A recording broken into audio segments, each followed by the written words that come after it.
Long before the floodwaters rose to cleanse the earth, there lived a man who walked so closely with God that his very existence bridged heaven and earth. This man was Enoch, the seventh from Adam, whose righteousness caught the attention of the Almighty. Unlike other mortals who would taste death, Enoch was chosen for something extraordinary: to witness secrets that angels themselves kept hidden, to journey through realms beyond human understanding, and to become God's messenger between two worlds. His story begins with a divine calling that would change not only his destiny, but reveal the cosmic drama unfolding behind the veil of earthly existence. In the first chapter of his Revelations, Enoch describes his extraordinary calling.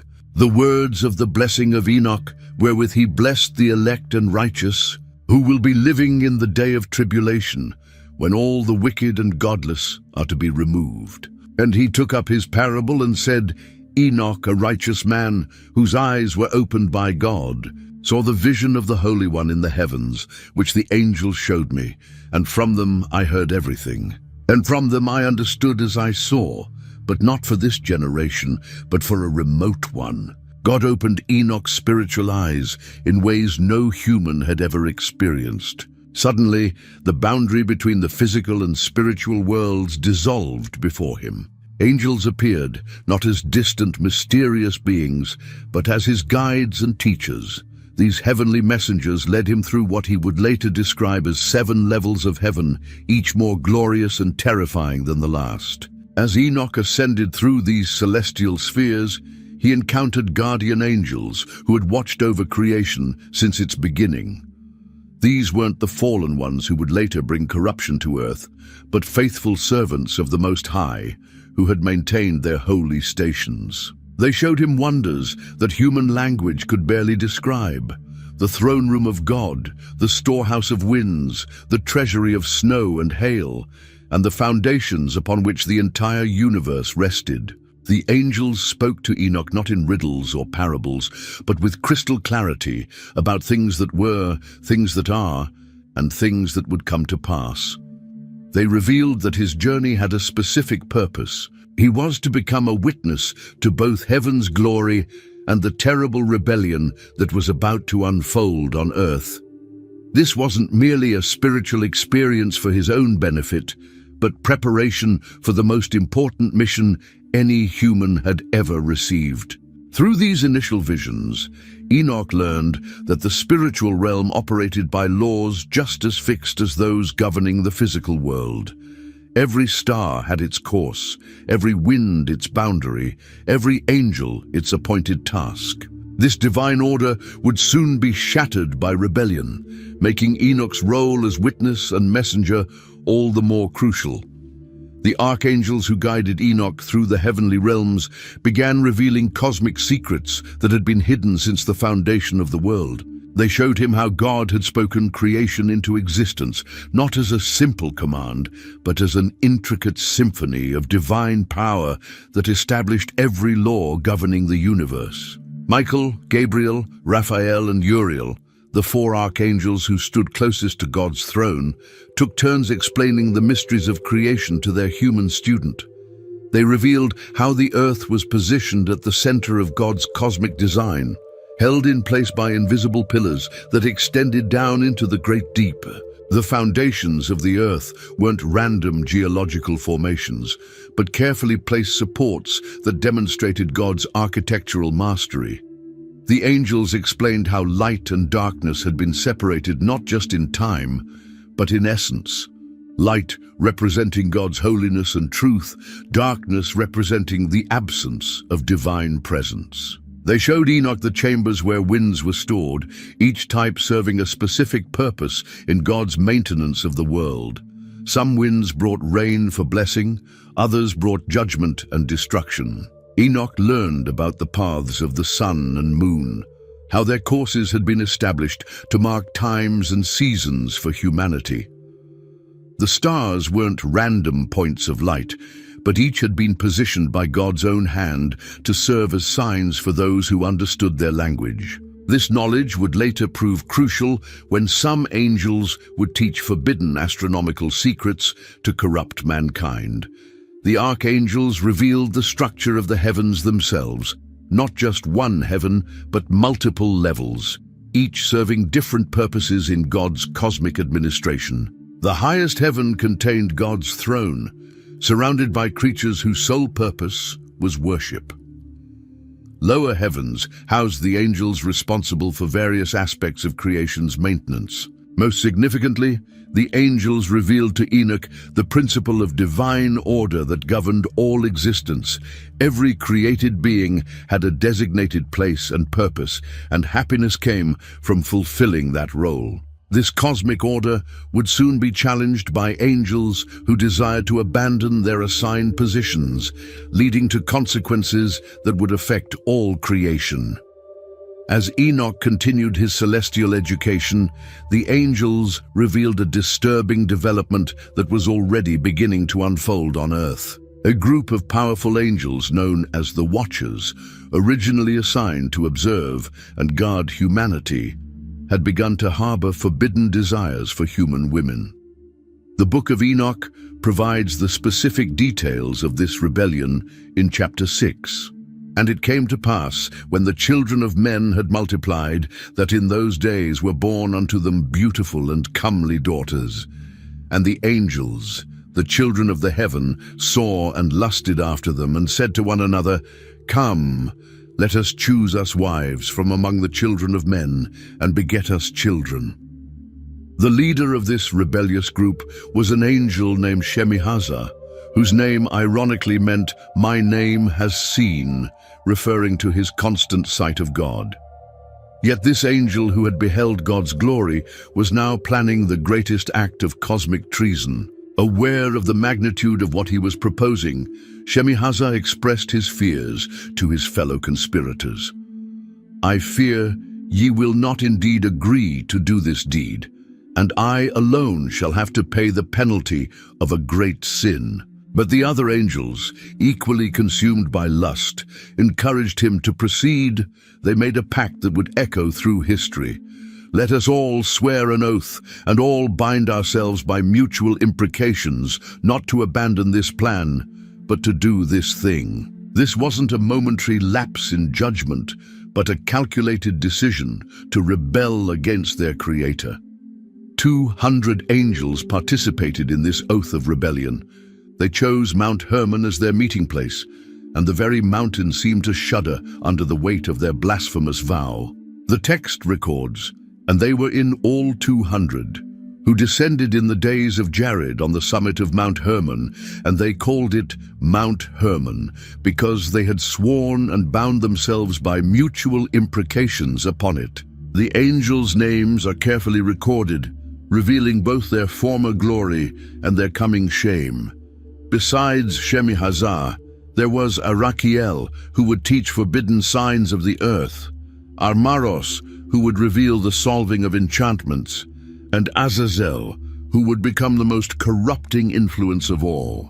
Each name told a story of power that would be perverted, wisdom that would be misused, and glory that would be forever tarnished.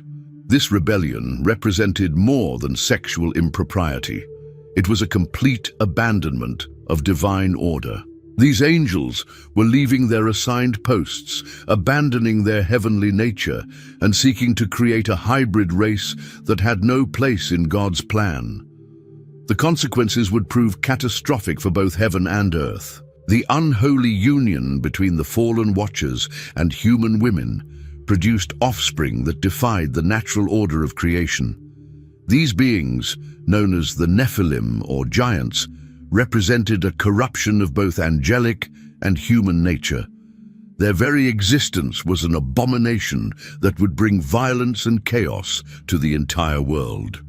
Chapter 7 of the Book of Enoch describes their unnatural characteristics, and all the others together with them took unto themselves wives, and each chose for himself one, and they began to go in unto them, and to defile themselves with them, and they taught them charms and enchantments, and the cutting of roots, and made them acquainted with plants. And they became pregnant, and they bare great giants, whose height was 3,000 ells.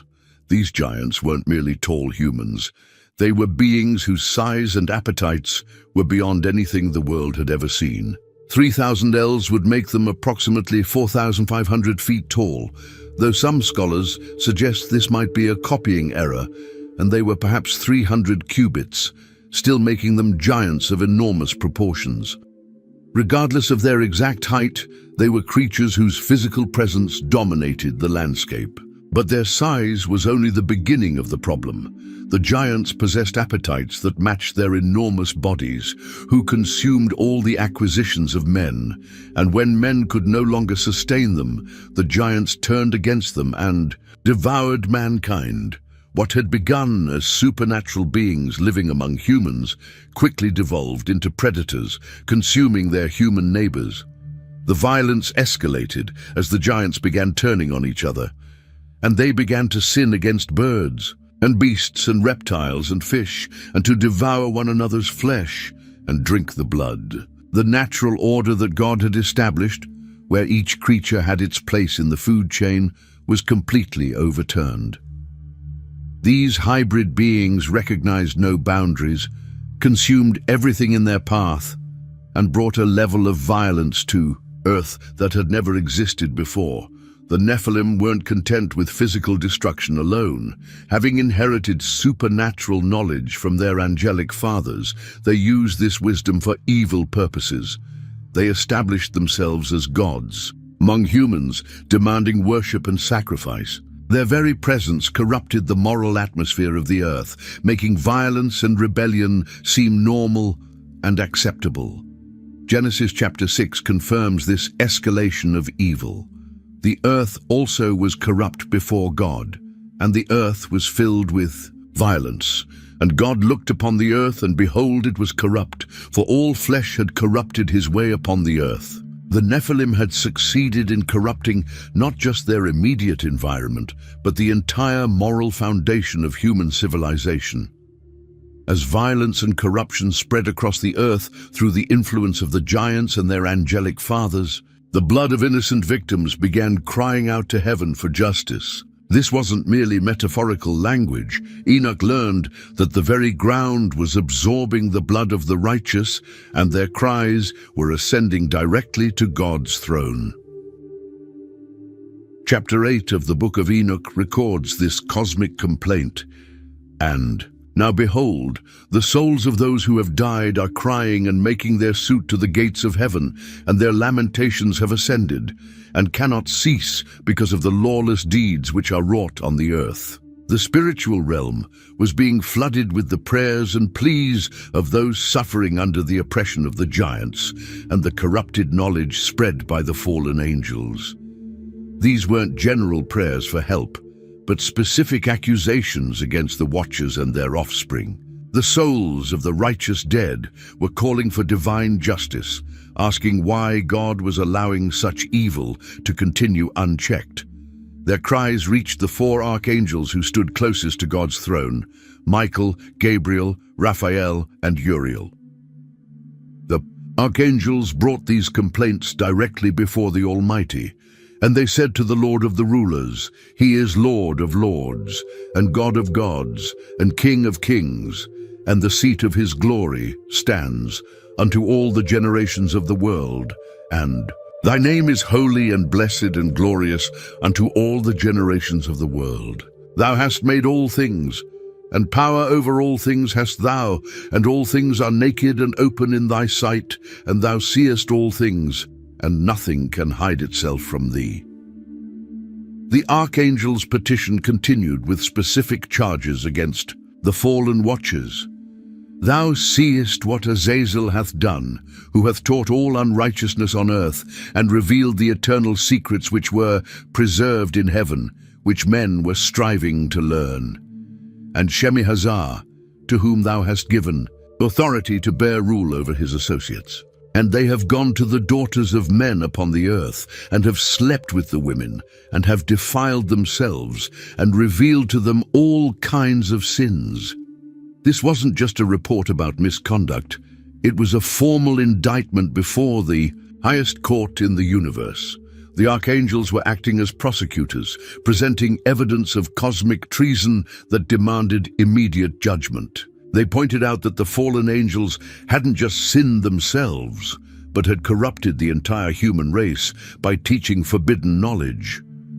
The intercession of the archangels demonstrated that even in the midst of rebellion and chaos, God's justice system continued to function. The cries of the oppressed weren't falling on deaf ears, but were being heard, recorded, and prepared for final judgment. Justice was coming, even if it seemed delayed from an earthly perspective. God's response to the archangel's petition was swift and decisive. Rather than allow the corruption to continue spreading, the Almighty pronounced specific judgments on each of the main perpetrators. These weren't random punishments, but carefully designed consequences that would address both the immediate crisis and establish precedent for all future rebellions. To the Archangel Raphael, God gave specific instructions regarding Azazel, who had become the chief teacher of forbidden knowledge. And again, the Lord said to Raphael, "Bind Azazel hand and foot, and cast him into the darkness, and make an opening in the desert, which is in Dudael, and cast him therein, and place upon him rough and jagged rocks, and cover him with darkness, and let him abide there forever, and cover his face that he may not see light." This punishment was designed to reverse everything Azazel had done. He who had revealed hidden knowledge would be hidden himself. He who had brought forbidden light to humanity would be covered in eternal darkness. The rough and jagged rocks would ensure his imprisonment was not just confinement, but continuous torment. Gabriel received orders concerning the hybrid offspring. And to Gabriel said the Lord, "Proceed against the biters and the reprobates, and against the children of fornication, and destroy the children of fornication and the children of the watchers from amongst men, and cause them to go forth. Send them one against the other, that they may destroy each other in battle." The giants would be turned against each other, destroying themselves through the same violence they had brought to the world. Michael was commanded to bind Shemihazar and his associates. And to Michael said the Lord, "Go, bind Shemihazar and his associates, who have united themselves with women so as to have defiled themselves with them in all their uncleanness. And when their sons have slain one another, and they have seen the destruction of their beloved ones, bind them fast for 70 generations in the valleys of the earth, till the day of their judgment and of their consummation, till the judgment that is forever and ever is consummated." Uriel received perhaps the most significant assignment, warning Noah about the coming flood. And to Uriel said the Lord, "Go to Noah and tell him in my name, hide thyself, and reveal to him the end that is approaching, that the whole earth will be destroyed, and a deluge is about to come upon the whole earth, and will destroy all that is on it." This judgment would cleanse the earth of the corruption, but preserve a righteous remnant. These pronouncements established that while God's mercy is great, his justice is absolute. The fallen angels had corrupted his creation, and the penalty would be complete separation from his presence until the final judgment. The flood would serve as both punishment for wickedness and purification for a new beginning. Even as God pronounced judgment on the corruption of his day, he granted Enoch visions of restoration that extended far beyond the immediate crisis. These weren't just promises of recovery from the flood, but glimpses into the ultimate redemption of all creation through God's eternal plan. In chapter 10, after detailing the judgments on the fallen angels, the text continues, "And destroy all the spirits of the reprobate and the children of the watchers, because they have wronged mankind. Destroy all wrong from the face of the earth, and let every evil work come to an end. And let the plant of righteousness and truth appear, and it shall prove a blessing. The works of righteousness and truth shall be planted in truth and joy for evermore. This vision showed Enoch that the current judgment wasn't an end, but a beginning. God was planning to plant a new kind of righteousness in the earth, not just the absence of evil, but the positive presence of divine truth that would grow and flourish. This planted righteousness would be different from anything that had existed before. Enoch saw that the restoration would affect not just humanity, but all creation. And then shall all the righteous escape, and shall live till they beget thousands of children. And all the days of their youth and their old age shall they complete in peace. And then shall the whole earth be tilled in righteousness, and shall all be planted with trees, and be full of blessing. The vision extended even further into the future, showing a time when the very nature of the earth would be transformed. And all desirable trees shall be planted on it, and they shall plant vines on it, and the vine which they plant thereon shall yield wine in abundance. And as for all the seed which is sown thereon, each measure of it shall bear 1,000, and each measure of olives shall yield 10 presses of oil. But the most remarkable part of Enoch's vision was seeing how this restoration would affect the relationship between God and humanity. And cleanse thou the earth from all oppression, and from all unrighteousness, and from all sin, and from all godlessness, and all the uncleanness that is wrought upon the earth destroy from off the earth, and all the children of men shall become righteous, and all nations shall offer adoration, and shall praise me, and all shall worship me. This wasn't just recovery from a temporary setback, but God's master plan reaching its ultimate fulfillment. Enoch saw that what appeared to be a crisis was actually part of a larger story of redemption that would culminate in perfect harmony between heaven and earth. After receiving these extraordinary visions of judgment and restoration, Enoch discovered that his role was far from passive. God was commissioning him to serve as his messenger, carrying divine revelations not only to his own generation but to all future ages. This calling would make him unique among all humans who had ever lived. Chapter 12 begins with Enoch's formal commissioning. Before these things, Enoch was hidden, and no one of the children of men knew where he was hidden and where he abode, and what had become of him, and his activities had to do with the watchers, and his days were with the holy ones. God had been preparing Enoch in secret, teaching him through direct contact with holy angels, while hiding him from the corruption spreading across the earth. The fallen watchers, recognizing Enoch's special relationship with God, approached him with a desperate request. And it came to pass, when the children of men had multiplied, that in those days were born unto them beautiful and comely daughters. Then I heard the voice of the Holy One saying, Enoch, thou scribe of righteousness, go, declare to the watchers of the heaven who have left the high heaven, the holy eternal place, and have defiled themselves with women, and have done as the children of earth do, and have taken unto themselves wives. Ye have wrought great destruction on the earth. But before Enoch could carry God's message to the fallen angels, they made their own request. And they besought me to draw up a petition for them, that they might find forgiveness, and to read their petition in the presence of the Lord of heaven. For from thenceforward they could not speak with him nor lift up their eyes to heaven for shame of their sins for which they had been condemned. Enoch wrote their petition and attempted to present it to God, but the answer was not what the fallen angels hoped to hear. And I went off and sat down at the waters of Dan, in the land of Dan, to the south of the west of Hermon. I read their petition till I fell asleep. And behold, a dream came to me, and visions fell down upon me, and I saw visions of chastisement, and a voice came bidding me to tell it to the sons of heaven, and reprimand them. The message Enoch received was clear and final. And now, go, say to the watchers who have sent thee to intercede for them, you should intercede for men, and not men for you.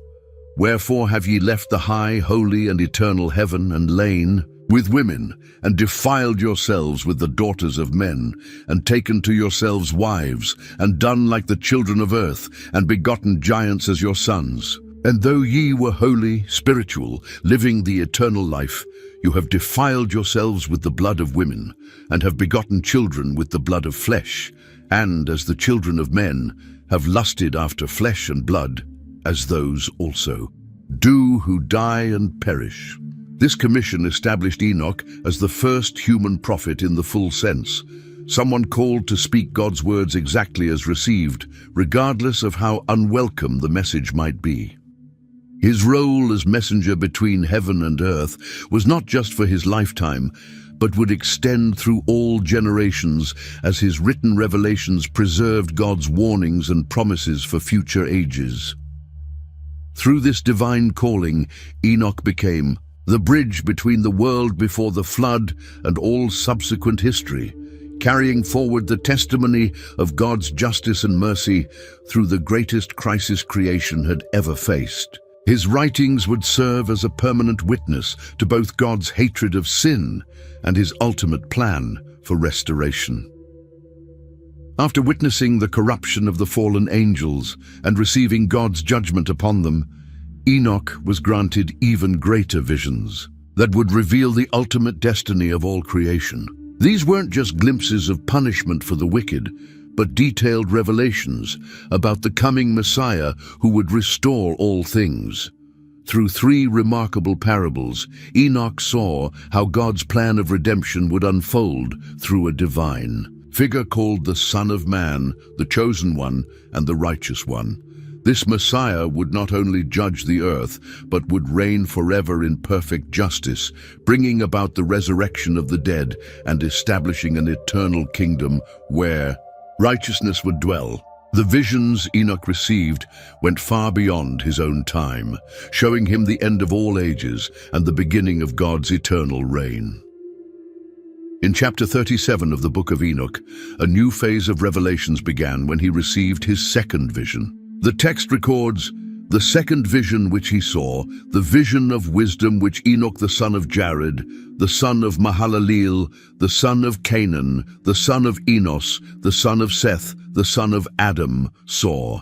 This wasn't just another spiritual experience, but the beginning of the famous parables of Enoch, where the mysteries of the Messianic kingdom would be revealed in extraordinary detail. Enoch was transported to heavenly regions, where he witnessed preparations for universal judgment. What he saw surpassed anything human eyes had ever beheld. At the center of everything stood a majestic figure that chapter 47 describes. "And the head of days sat on the throne of his glory, and the angels and the righteous stood around him." God's throne wasn't simply a seat of authority, but the cosmic center from which all justice emanated. Enoch observed how this throne was surrounded by thousands upon thousands of angels, each in perfect order and reverence. The atmosphere was one of solemn expectation, as if all creation was holding its breath for the moment when final judgment would begin. The vision revealed that God had been preparing for this day since the foundation of the world. Every wrong that had ever been committed, every cry of the oppressed that had risen to heaven, every act of rebellion against divine order, all of it was about to be addressed in perfect justice. The Ancient of Days wasn't acting in haste or anger, but with the deliberate precision of one who had planned every detail of redemption from eternity past.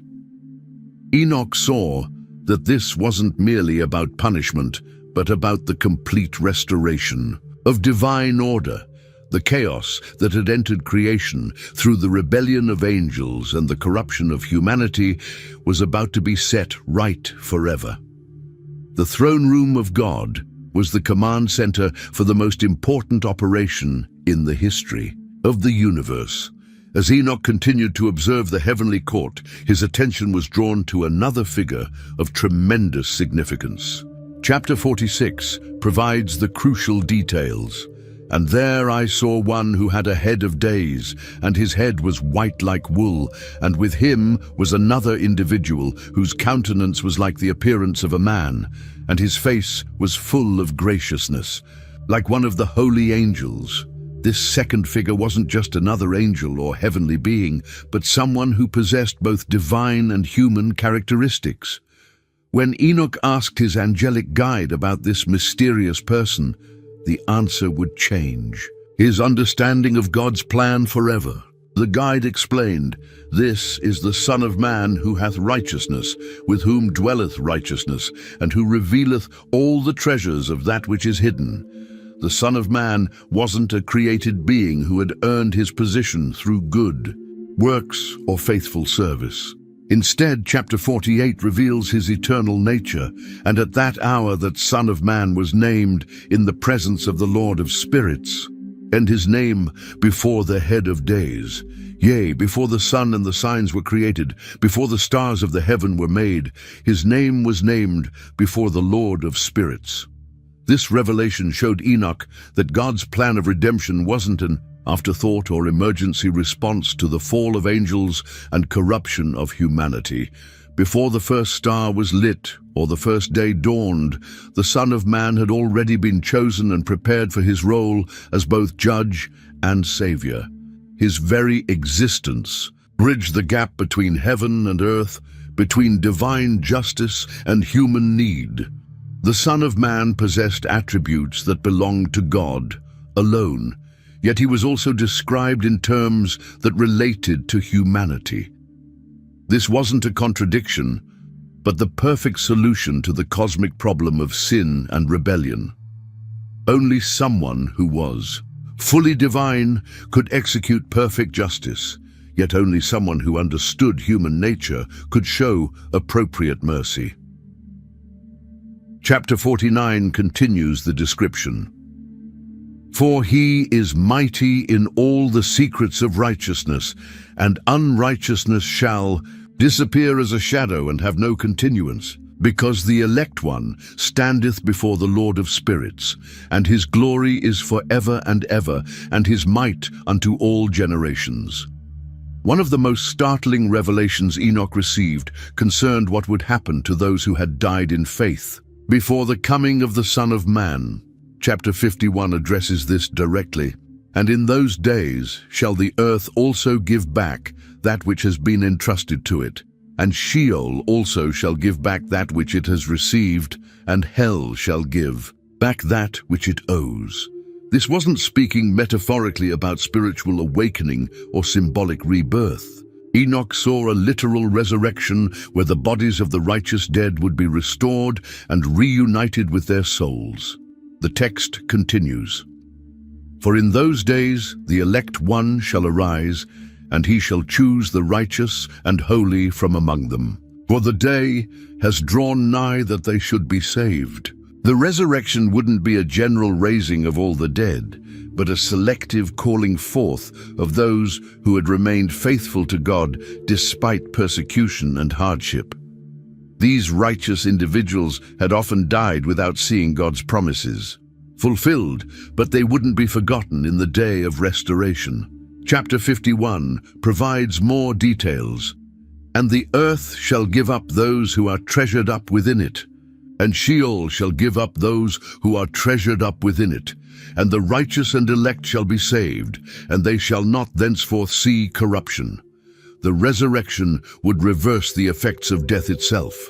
Those who had suffered physical decay in their graves would be raised with bodies that could never again experience corruption, disease, or death. This wasn't just restoration to their former mortal state, but transformation into something far greater. The process would be overseen personally by the Son of Man, ensuring that no righteous person would be overlooked or forgotten. Every grave would give up its treasure. Every hidden resting place would yield its sacred deposit. Death, which had seemed so final and defeating, would prove to be only a temporary sleep before the great awakening. This resurrection would serve as validation for all who had trusted in God's promises despite seeing no immediate fulfillment. Their faith would be vindicated. Their suffering would be shown to have meaning, and their loyalty would be rewarded beyond anything they could have imagined during their earthly lives. While the righteous would experience resurrection and blessing, Enoch saw a very different fate awaiting the powerful who had oppressed God's people. Chapter 62 describes their terror. And the kings and the mighty and all who possess the earth shall bless and glorify and extol him who rules over all, who was concealed. The revelation of the Son of Man would strike fear into the hearts of earthly rulers who had thought themselves beyond accountability. These kings and mighty ones had used their power to crush the innocent, accumulate wealth through oppression, and set themselves up as gods among men. They had assumed their reign would continue forever. But chapter 62 continues with their shocked recognition. For from the beginning the Son of Man was hidden, and the Most High preserved him in the presence of his might and revealed him to the elect. The rulers would realize that all along there had been a higher authority they had failed to acknowledge. Their response would be one of desperate terror, as the text describes, "And pain shall seize them as a woman in travail, and they shall have pain to bring forth, when they see that Son of Man sitting on the throne of his glory." The very sight of divine justice personified would cause them unbearable anguish. The judgment wouldn't be arbitrary or cruel, but perfectly fitted to their crimes. Those who had shown no mercy would receive none. Those who had lived in luxury, while others suffered, would experience the full weight of their selfishness. Those who had worshipped power would see true power and understand their own insignificance. Chapter 63 records their futile pleas. "And they shall speak unto one another, Our souls are full of unrighteous gain, but it does not prevent us from descending into the flames of hell."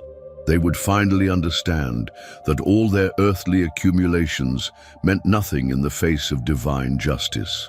The judgment of the mighty would serve as a cosmic reversal, where the last would be first, and the first would be last. Every injustice would be corrected, every abuse of power would be punished, and the true order of creation would be restored. Following the judgment of the wicked, Enoch witnessed the complete transformation of the earth itself. Chapter 45 describes this process. "And the earth shall be cleansed from all defilement, and from all sin, and from all punishment, and from all torment. And I will never again send them upon it from generation to generation and forever." This wasn't simply about removing corrupt people from the earth, but about purifying the very ground that had been defiled by violence and bloodshed. The earth itself had been corrupted by the presence of the giants and the teaching of forbidden knowledge by fallen angels. Every trace of this contamination would be removed. The purification would be thorough and permanent. Chapter 10 had prophesied, "And destroy all wrong from the face of the earth, and let every evil work come to an end, and let the plant of righteousness and truth appear, and it shall prove a blessing. The works of righteousness and truth shall be planted in truth and joy forevermore." The cleansing wouldn't leave the earth empty or barren, but would prepare it for something unprecedented in its history. Instead of being the scene of violence and corruption, it would become the perfect environment for righteousness to flourish. The very soil would be blessed, the atmosphere would be pure, and the foundations would be solid. Chapter 45 continues. "And then shall the whole earth be tilled in righteousness, and shall all be planted with trees and be full of blessing." The agricultural imagery wasn't coincidental. This would be a return to the fertility and abundance that had existed before sin entered the world. The transformation would affect even the climate and natural cycles. What had been cursed ground would become blessed earth, producing abundantly without the struggles and failures that had characterized farming since the fall of Adam and Eve. After the purification of the earth, Enoch saw the gathering of all righteous people from every age and nation. Chapter 62 describes this assembly. "And the Lord of spirits will abide over them, And with that Son of Man shall they eat and lie down, and rise up forever and ever. This wasn't just a temporary celebration or brief reunion, but the establishment of an eternal community where the righteous would dwell together in perfect harmony. Every barrier that had separated them in earthly life, nationality, language, social status, time period, would be removed. The congregation would include everyone who had ever lived righteously, from Abel the first martyr to the last faithful person before the final judgment. They would recognize each other not just as fellow believers, but as members of one great family that had been scattered throughout history, but was now finally united. Chapter 51 provides more details. And they shall be clothed with garments of glory, and these shall be the garments of life from the Lord of spirits. And your garments shall not grow old, nor your glory pass away before the Lord of spirits. The transformation wouldn't be merely spiritual, but would include physical bodies that were perfectly suited for eternal existence. These glorified bodies would never experience fatigue, disease, aging, or death. They would be recognizably human, yet infinitely enhanced. The congregation would exist in perfect fellowship with the Son of Man himself. There would be no more separation between heaven and earth, no more barrier between the divine and human realms. The original purpose of creation, for God to dwell with his people, would finally be fulfilled. The unity among the elect would be complete and permanent. All the conflicts, misunderstandings, and divisions that had plagued human relationships would be resolved in the light of perfect truth and love. The culmination of all Enoch's visions was the establishment of the Messiah's eternal kingdom. Chapter 69 describes the scope of his authority. And there was great joy amongst them, and they blessed and glorified and extolled, because the name of that Son of Man had been revealed unto them. This kingdom wouldn't be like earthly governments that rise and fall, experience corruption, or face external threats. It would be established by divine power and maintained by perfect justice. The Son of Man would rule not through force or manipulation, but through the willing submission of hearts that had been transformed by his love. Chapter 49 reveals the character of this reign. For he is mighty in all the secrets of righteousness, and unrighteousness shall disappear as a shadow, and have no continuance. Evil wouldn't simply be suppressed or contained, but would be completely eliminated from the kingdom.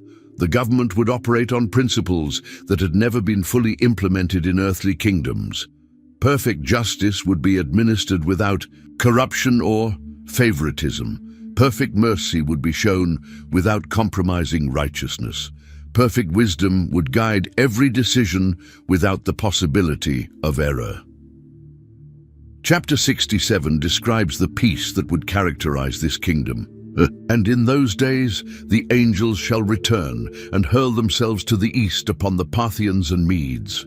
They shall stir up the kings, so that a spirit of unrest shall come upon them, and they shall rouse them from their thrones. But this would be the last disturbance before eternal peace. The kingdom would be truly eternal, without end or succession. There would be no need for elections, revolutions, or changes of administration, because the perfect ruler would reign forever. His kingdom would never decay, never face internal rebellion, and never be conquered by external enemies.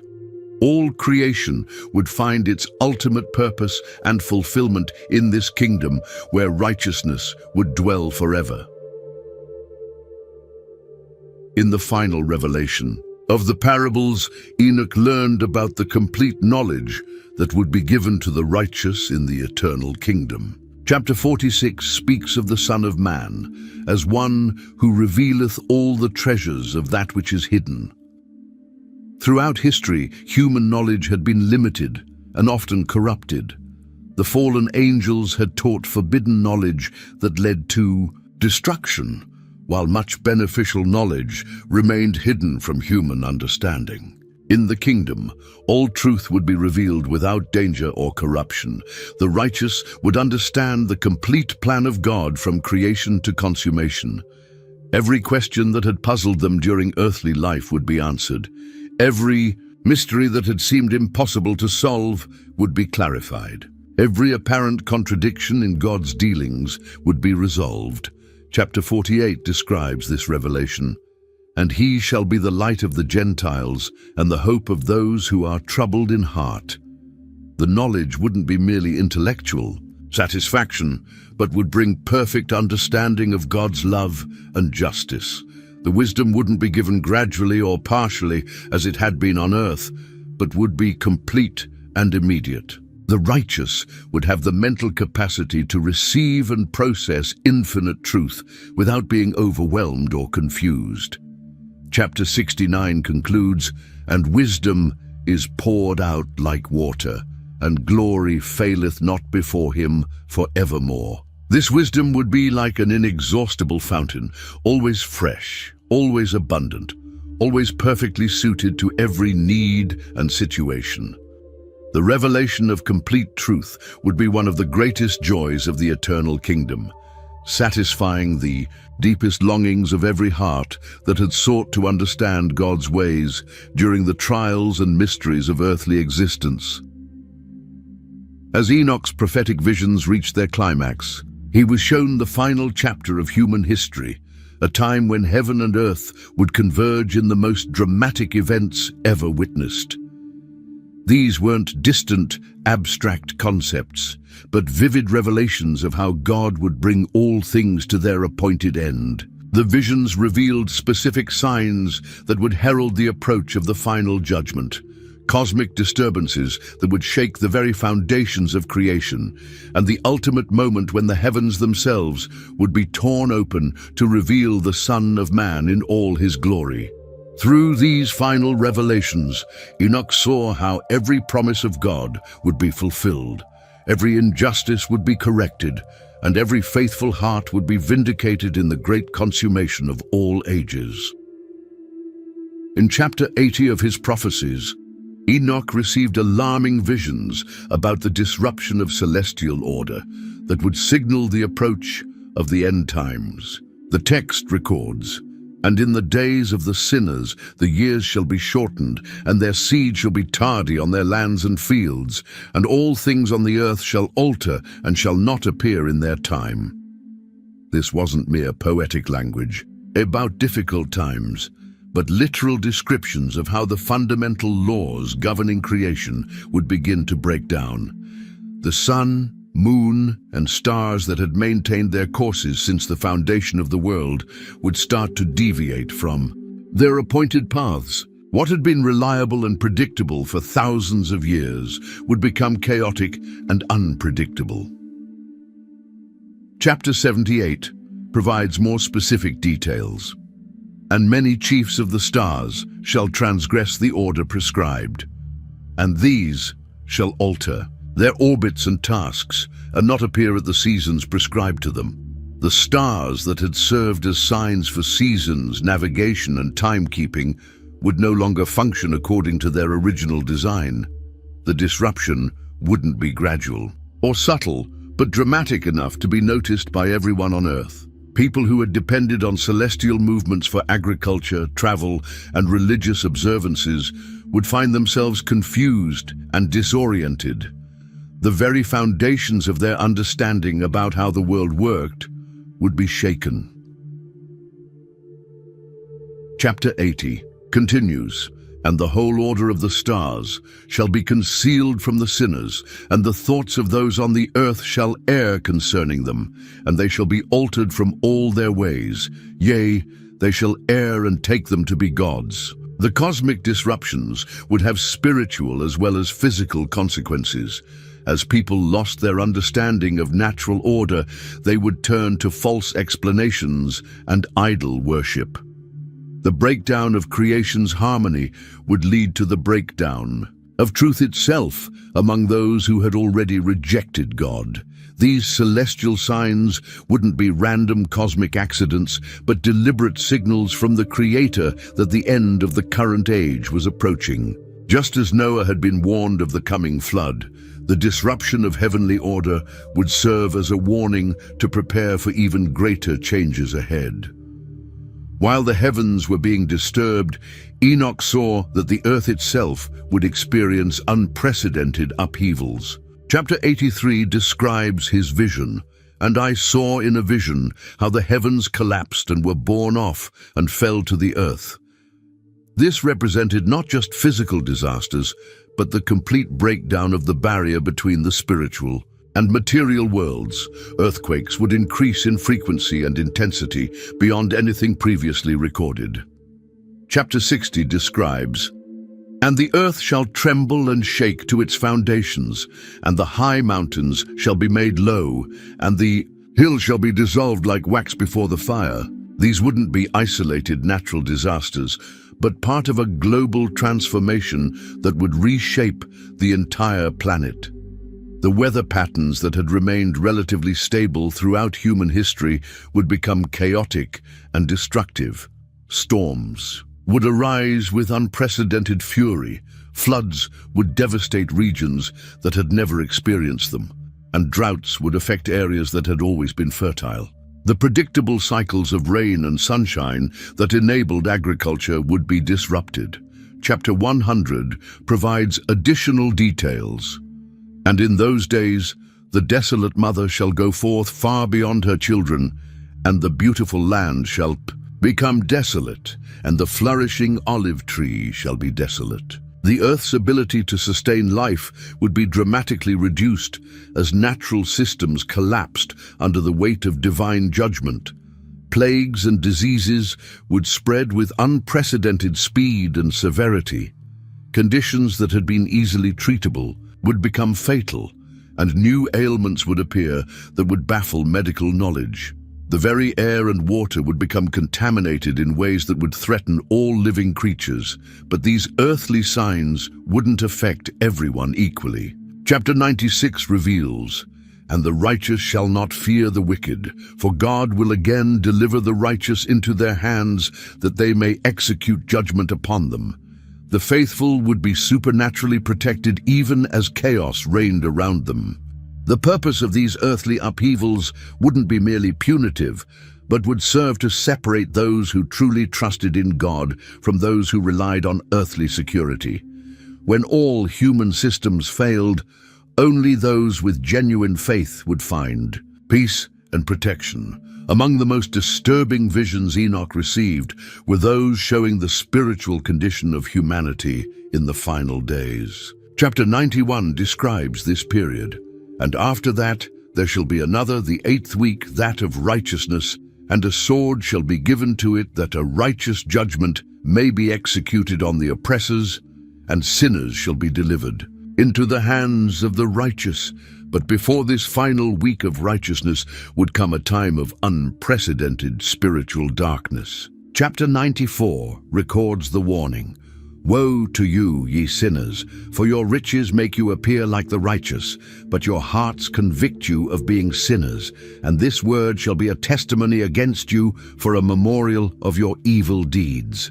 This apostasy wouldn't be characterized by obvious atheism or blatant rebellion, but by a subtle corruption that would make evil appear good and good appear evil. People would maintain religious language and practices while completely abandoning the substance of faith. They would honor God with their lips while their hearts were far from Him. Chapter 96 continues, "And in those days the righteous shall be patient, and the elect shall pursue the path of truth, and shall not oppress the orphan or the widow." True believers would be recognized not by their claims or appearances, but by their actions toward the most vulnerable members of society. The apostasy would be led by those in positions of religious authority who would corrupt the very foundations of faith. Chapter 89 describes them symbolically. "And I saw till horns grew upon those lambs, and the ravens cast down their horns, and I saw till there sprouted a great horn of one of those sheep, and their eyes were opened. These false leaders would promote teachings that contradicted the clear word of God, leading many astray through cleverly crafted arguments and appealing promises. They would deny fundamental truths about sin, judgment, and the need for redemption, while maintaining their positions of influence and respect. The result would be widespread confusion among believers about what constituted authentic faith.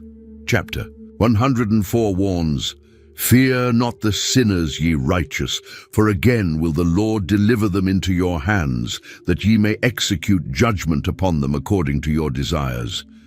But even during this time of apostasy, there would be a faithful remnant who would maintain true faith despite persecution and pressure to conform. These would be the ones who would be preserved through the final trials and would witness the glorious return of the Son of Man. As the end times approached, Enoch saw that spiritual warfare would intensify beyond anything previously experienced. Chapter 69 provides details about the increased activity of demonic forces and the names of the holy ones who dwell on the earth and believe in the name of the Lord of spirits forever and ever.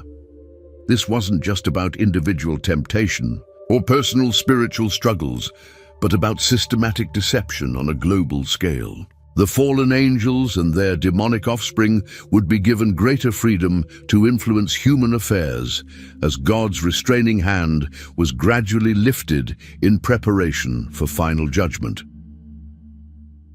Chapter 54 describes their release. "And I looked, and turned to another part of the earth, and saw there a deep valley with burning fire, and they brought the kings and the mighty and began to cast them into this deep valley." The manifestation of these dark powers wouldn't be hidden or subtle, but would become increasingly obvious even to those who had previously denied spiritual realities. Signs and wonders would be performed that would deceive many, leading them to believe that supernatural power validated false teachings and corrupt leaders. Chapter 65 records, "And in those days Noah saw the earth that it had sunk down, and its destruction was nigh. And he arose from thence and went to the ends of the earth, and cried aloud to his grandfather Enoch." The spiritual darkness would be accompanied by an increase in violence and immorality that would exceed even the conditions before the flood. Human behavior would become increasingly bestial as people gave themselves over to their basest instincts without restraint. But the manifestation of dark powers would also serve God's purposes by revealing the true nature of evil and the ultimate powerlessness of Satan against divine authority. Those who had been deceived by subtle temptations would see evil in its full horror and would have opportunity to repent before it was too late. Chapter 67 concludes, "And Michael answered and said to Raphael, the power of the Spirit transports and makes me tremble because of the severity of the judgment of the secrets, the judgment of the angels. Who can endure the severe judgment which has been executed, and before which they melt away? Even the holy angels would be amazed at the extent of divine judgment required to deal with the full manifestation of evil in the last days." In the midst of unprecedented chaos and spiritual darkness, Enoch saw that the faithful remnant would cry out to God with a desperation and intensity never before experienced. Chapter 47 records, "And in those days shall have ascended the prayer of the righteous and the blood of the righteous from the earth before the Lord of spirits." These wouldn't be comfortable prayers offered in peaceful circumstances, but desperate pleas arising from extreme persecution and suffering. The righteous would find themselves surrounded by evil on every side, with human help unavailable and natural support systems completely broken down. Chapter 9 provides the content of their prayers. "And now, behold, the souls of those who have died are crying and making their suit to the gates of heaven, and their lamentations have ascended and cannot cease because of the lawless deeds which are wrought on the earth." The living righteous would be joined in their prayers by the souls of those who had died in faith, creating a chorus of intercession that would ascend directly to the throne of God. The combined voice of all the faithful throughout history would unite in pleading for divine intervention. Their prayers wouldn't be selfish requests for personal comfort or earthly prosperity, but passionate appeals for God's justice to be revealed and His promises to be fulfilled. They would pray for the vindication of righteousness and the punishment of wickedness that had been delayed for so long. Chapter 22 records God's response to these prayers. Here their spirits shall be set apart in this great pain till the great day of judgment and punishment and torment of those who curse forever, and retribution for their spirits. There He shall bind them forever. The intensity of their prayers would reflect not just personal distress, but a deep understanding of the cosmic battle between good and evil that was reaching its climax. They would pray with the full knowledge that the fate of creation itself hung in the balance. Chapter 1. 103 provides encouragement. Be hopeful, for aforetime ye were put to shame through ill and affliction. But now ye shall shine as the lights of heaven, ye shall shine, and ye shall be seen, and the portals of heaven shall be opened to you. Their faithful prayers would be heard and answered, not necessarily by immediate deliverance from suffering, but by the assurance that God's perfect timing was about to be revealed in the most dramatic intervention in history. The climax of all, Enoch's visions, was the moment when the barrier between heaven and earth would be permanently removed. Chapter 1 describes this cosmic event. And behold, He cometh with 10,000s of His holy ones to execute judgment upon all, and to destroy all the ungodly. This wouldn't be a gradual process or symbolic spiritual event, but a literal tearing open of the heavens that would be visible to every person on earth. The sky itself would be rolled back like a scroll, revealing the glory of God that had been hidden since the fall of Adam. Chapter 14 provides more details. And I looked and saw therein a lofty throne. Its appearance was as crystal, and the wheels thereof as the shining sun, and there was the vision of cherubim. And from underneath the throne came streams of flaming fire, so that I could not look thereon. The opening of the heavens would reveal not just light and glory, but the very throne room of God with all its awesome majesty. Every creature would see the source of all authority and power that had been governing creation from the beginning. The revelation wouldn't be pleasant for everyone. Chapter 62 records the reaction of the wicked. And pain shall seize them as a woman in travail, and they shall have pain to bring forth when they see that Son of Man sitting on the throne of His glory. But for the righteous the opening of the heavens would be the fulfillment of every hope and the answer to every prayer. They would see their Redeemer coming in power and great glory, surrounded by all the hosts of heaven. Chapter 71 describes Enoch's own experience of this realm. And it came to pass after this, that my spirit was translated, and it ascended into the heavens. And I saw the holy sons of God. They were stepping on flames of fire. Their garments were white, and their raiment and their faces shone like snow. The opening would be permanent, not temporary. Never again would there be separation between the heavenly and earthly realms. The dwelling of God would be with humanity, and heaven and earth would be united forever. When the heavens opened and the Son of Man appeared, the most comprehensive judgment in history would begin.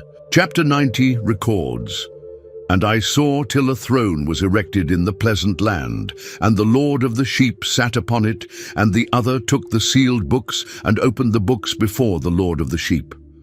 This judgment wouldn't be limited to those alive at the time, but would include every person who had ever lived. The resurrection would bring all the dead back to face final evaluation of their lives and eternal assignment of their destiny. Chapter 51 describes the process. And in those days shall the earth also give back that which has been entrusted to it, and Sheol also shall give back that which it has received, and hell shall give back that which it owes. The judgment would be perfectly, just because it would be based on complete knowledge of every thought, word, and action. Nothing would be hidden or forgotten. Every secret motivation would be revealed, every hidden deed would be exposed, and every person would receive exactly what their life had deserved. Chapter 45 details the scope, and this is the second parable concerning those who deny the name of the dwelling of the holy ones and the Lord of spirits. And into the heaven they shall not ascend, and on the earth they shall not come. The separation would be absolute and eternal. Those who had chosen righteousness would be welcomed into the eternal kingdom, while those who had chosen rebellion would be banished forever from the presence of God and all that is good. But the judgment would also reveal God's mercy in ways that would amaze even the righteous. Many who had seemed to live ordinary, unremarkable lives would be shown to have been heroes of faith. Many acts of kindness that had been forgotten by humans would be remembered and rewarded by God.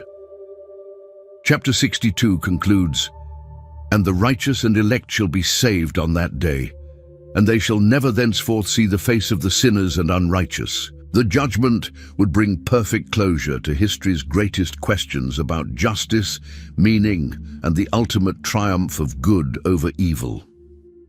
Following the universal judgment, Enoch witnessed the establishment of something entirely unprecedented, a completely new heaven and earth. Chapter 91 prophesies, "And the first heaven shall depart and pass away, and a new heaven shall appear, and all the powers of the heavens shall give sevenfold light." This wouldn't be a renovation or improvement of the existing creation, but something entirely new that would surpass the original creation in every way. All the corruption and decay that had entered through sin would be completely eliminated and replaced with perfect order and beauty. Chapter 45 describes the transformation, "And it shall come to pass in those days that the elect and holy children will descend from the high heaven, and their seed will become one with the children of men." The new creation would be the permanent dwelling place of both God and redeemed humanity. There would be no more separation between the sacred and secular, no more distinction between heaven and earth. Everything would be holy, because everything would be permeated with the presence of God. Chapter 10 provides more details, "And then shall the whole earth be tilled in righteousness, and shall all be planted with trees, and be full of blessing. And all desirable trees shall be planted on it, and they shall plant vines on it, and the vine which they plant thereon shall yield wine in abundance." The new earth would be incredibly productive and beautiful, surpassing even the Garden of Eden in its fertility and perfection. Every plant would flourish, every harvest would be abundant, and every aspect of the environment would contribute to joy and satisfaction. Chapter 58 concludes, "And the righteous shall be awake, and knowledge and understanding and prudence shall be given to them." The inhabitants of the new creation would have perfect knowledge and understanding, never again struggling with ignorance, confusion, or error. The new creation would be eternal and unchanging, never subject to decay, disaster, or disappointment. It would be the perfect fulfillment of every hope and dream that had sustained the faithful through all the trials of the old creation. Through these final visions, Enoch saw that every tear would be wiped away, every wrong would be made right, and every promise of God would be fulfilled in ways that exceeded the greatest expectations of faith.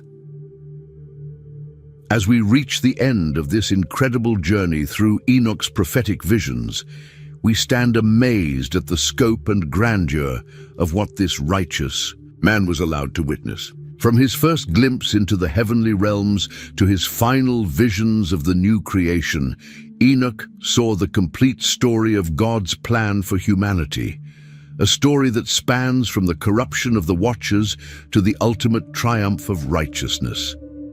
These weren't just ancient tales or mythological stories, but powerful revelations that speak directly to our world today. The signs that Enoch saw, the breakdown of natural order, the increase of violence and corruption, the apostasy of the last days, are unfolding before our very eyes. The cosmic battle between good and evil that he witnessed is still raging, and each of us must choose which side we will serve. But perhaps most importantly, Enoch's visions give us hope. They show us that no matter how dark the world becomes, no matter how powerful evil seems to be, God's plan will ultimately prevail. The Son of Man will return, justice will be established, and those who have remained faithful will inherit an eternal kingdom that surpasses anything we can imagine.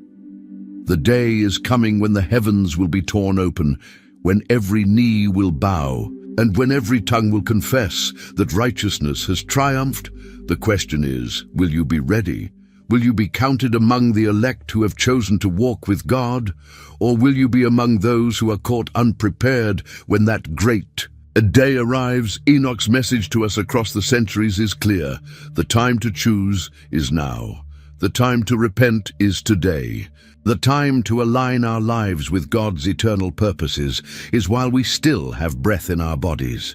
If this incredible journey through the book of Enoch has opened your eyes to truths you've never seen before, if it has stirred your heart to seek God more earnestly, then don't keep this revelation to yourself. Share this video with your friends and family. Help others discover these amazing prophecies that were hidden for so long, but are now being revealed in these last days. Make sure to subscribe to this channel and hit that notification bell so you won't miss future revelations from God's Word. There are still so many mysteries to uncover, so many prophecies to explore, and so many truths that can transform your understanding of God's plan for your life. The great vision of Enoch isn't just ancient history, it's your future. It's the destiny that awaits every person who chooses to walk in righteousness and faithfulness. Don't let this moment pass without making your decision for eternity. Subscribe now, share this video, and join us as we continue to explore the depths of God's prophetic word. Your eternal destiny may depend on the choice you make today.